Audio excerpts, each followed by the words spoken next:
masters of the land and sea. No other group of animals could venture so high in the air. Nest in the land masses, and dive such great depths below the water. She's just a bird that flies soaring through the sky, signifies freedom and hope. But her life is unknown to the earth. So, join us today as we show you what how truly amazing and intelligent these birds are.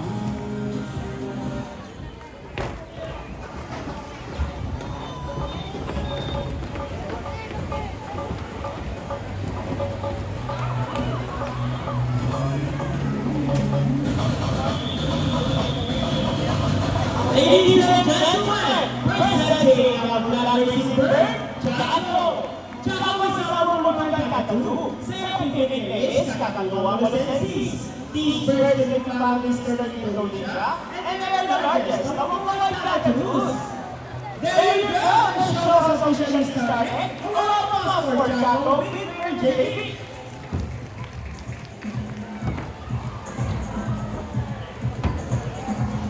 Hello everyone, and welcome to Manila Ocean Park All-Star Bird Show with me, Trainer Francis. Now guys, here's an object that I will hide under one of these silver cups. Where do you want me to put this object? On your left, on your right, or here in the middle? Which side? Left, right, or middle? Alright, so let's put it right here. Now, let's join our second bird, Dazzle. Dazzle is our former president kakadu. Scientific is kakatuwa galarita. Common habitats are open woodlands and forest areas along the east coast of Australia. They are very loud birds and can make almost any sound. They typically live on seeds, nuts, fruits such as durian, papaya, rambutan, and they also love corn. Now guys, do you think Dazzle has the ability to fly hidden on the map? What do you guys say? You can do it, Dazzle! Go, Dazzle! Fly hidden on the map for us! And he found it! Come for Dazzle with your shot!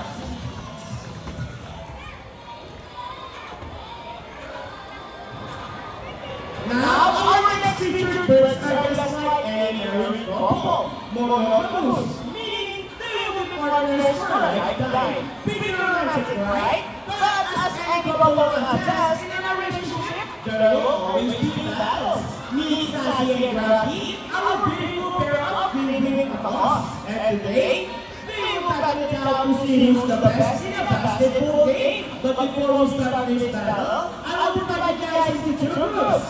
Where's girls? All the girls will cheer for Sassy. Come on, girls, come on, cheer! Sassy! Sassy! Very good! And all the boys will cheer for Rocky. Come on, boys, come on, cheer! Rocky! Rocky! Very well, so boys, ready? Cheer is ready? Set, go!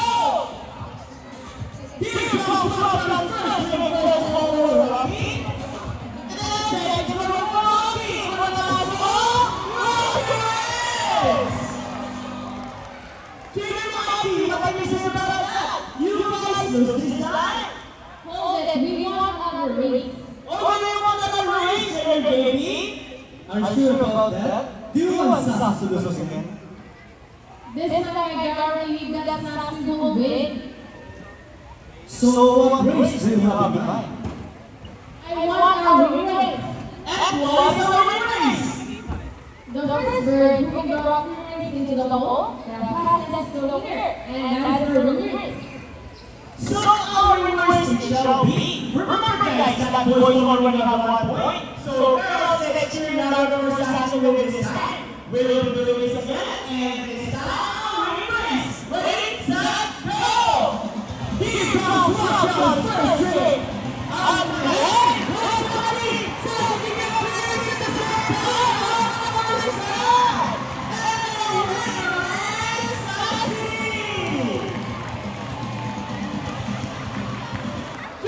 Jimmy, what do you say about that? We're the same time. Hey, you guys cheated! Oh, you cheated! No, we cheat as you use our brain. Oh, is it true that girls are more talented than boys? Of course not! Our applause for Sassy and Rocky. We didn't like it favorably.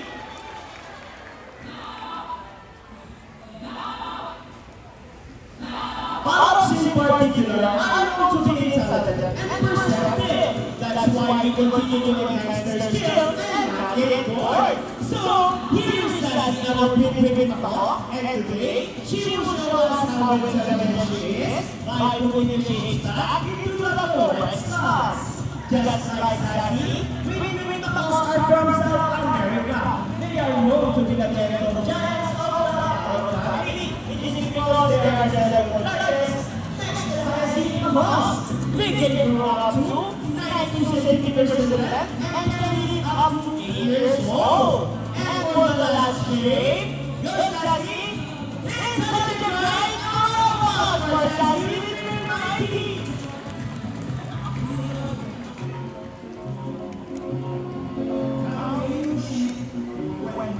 Now guys, who loves math? Everyone here knows addition, right? Because in this next part of our program, we will learn the most beautiful possibilities. Even as learners, do you think persons in math? Well, if you're not our mathematical wizard, I'll be reading two numbers between 1 to 15. Any numbers between 1 to 15? Alright, so the first number is number 9. How about the second number? Alright, so the second number is number 10. So the equation is 9 plus 10. Let's see if our mathematical wizard can solve this equation. But first, April will shuffle the numbers.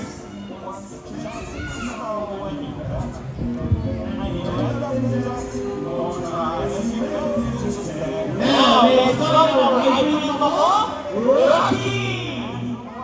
Wow, Rocky, what a beautiful entrance! April, is Rocky ready? Go, Rocky, solve the equation for us!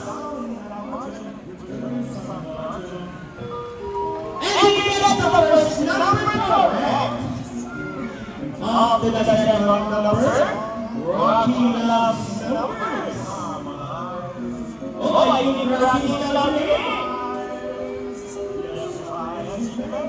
and you get the number 9, so 9 plus 10 is equal to 19! Now, so Rocky with April! Now guys, we need an adult volunteer with 500 peso bill. Anyone who wants to be our lucky volunteer, just raise your hands up and my moderator will pick one. Once again, we need an adult volunteer with 500 peso bill. Come on guys, don't be shy. Once again, we need an adult volunteer with 500 peso bill. Alright, I think we got one.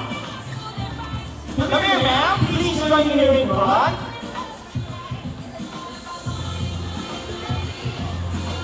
Hi, ma'am. Good afternoon. Welcome to Manila Ocean Park. What is your name? Volunteer Miss Annette. Now, ma'am, I have over 500 bill. And can you follow me here in front? Now, ma'am, all you have to do is stand here in front, facing this way, and extend your left arm just like this. As I put your money between your fingers.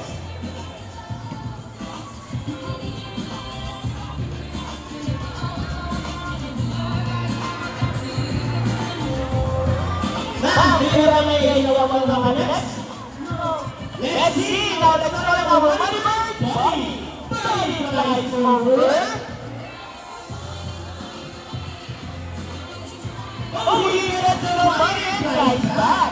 And I think, Eddie, just like the money!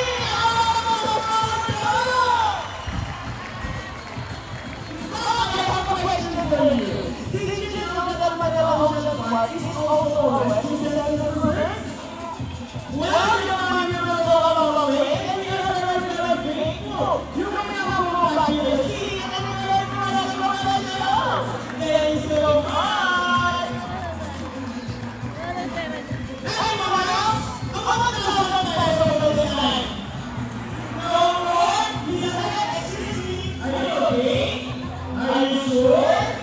Why do you look so sad? Now, I'm listening. Ito ang our show. Please subscribe to the front and bring your money back. Ma'am, Buddy says something. Before Buddy gives your money back, Buddy wants to give you a kiss. Is it okay? Wonderful, I'll stand here in front. Look at your camera and offer your cheek. Sorry! Another one. How about on your hand? Just open your palm and look at the camera and smile.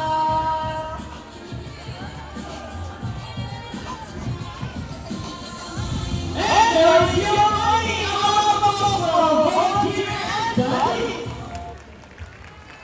Ladies and gentlemen, now that you have seen our colorful and intelligent powers, we would like to show you another species of bird here in Manila Ocean Park. Birds of prey are also known as raptors, hunt and feed by other animals. The term raptor came from the Latin word rapere, meaning to seize or take by force. These birds are characterized by their big vision that allows them to attack prey during flight. They also have powerful talons and feet. Ladies and gentlemen, please look to your left. Presenting our Philippine event out. Big long home. These birds will come out from one. Salamat, Bene.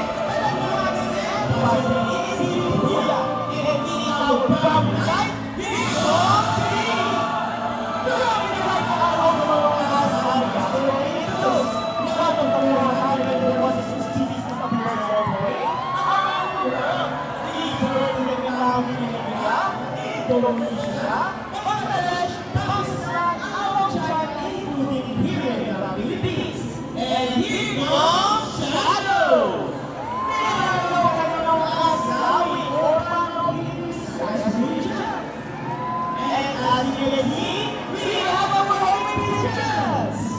Home pigeons has dominated over the community, meaning they will generally return to its nest and mate.